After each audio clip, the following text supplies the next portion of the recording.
Hi అండి. Good evening అందరికీ. It's a snack time. ఇంకా స్కూల్స్ అయితే స్టార్ట్ అయిపోయినాయండి.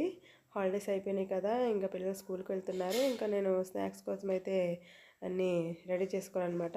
ఇంకా రోజు ఇంకా రానే వచ్చింది. ఇంకా వాళ్ళ పిల్లలకి స్నాక్ చేయాలని ఇంకా ఆలోచిస్తుంటే ఇంకో ఐడియా వచ్చిందండి. ఇంకా అటుకులు ఉన్నాయి కదా, అటువంటి ఫ్రై చేసి పెట్టుకోవచ్చని.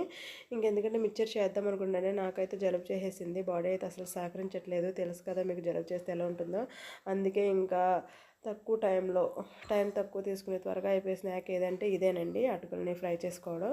చూసారు కదా, ఫస్ట్ అయితే ఆయిల్ వేసుకున్నాను. నేను ఆయిల్ వేసుకోకుండా ఫ్రై చేసుకుంటే మాత్రం అటుకులు తినలేమని, అలాగైనా అవి ఫ్రై అయిపోతే కానీ అలా తినలేమండి. ఎందుకంటే కారం ఉప్పు గట్రా వేస్తాం కాబట్టి దానికి గొంతులో కొంచెం దగ్గు వస్తుంది అనమాట, పొలమానిట్ అనిపిస్తుంది. అందుకే కొంచెం ఆయిల్ వేసుకుని ఫ్రై చేసుకుంటే మనకి క్రిస్పీగా చాలా బాగా వస్తాయి అనమాట.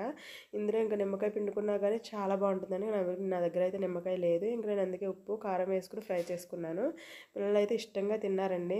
తెలుసు కదా మీకు, అటుకులతో ఇలా చాలా వెరైటీస్, చాలా స్నాక్స్ చేసుకోవచ్చు. అవన్నీ కూడా నేను మీతో షేర్ చేసుకుంటాను. టుడే అయితే దీంతో సరిపెట్టుకున్నాం అనమాట, ఇంకా తక్కువ టైంలో అయిపోతుందని.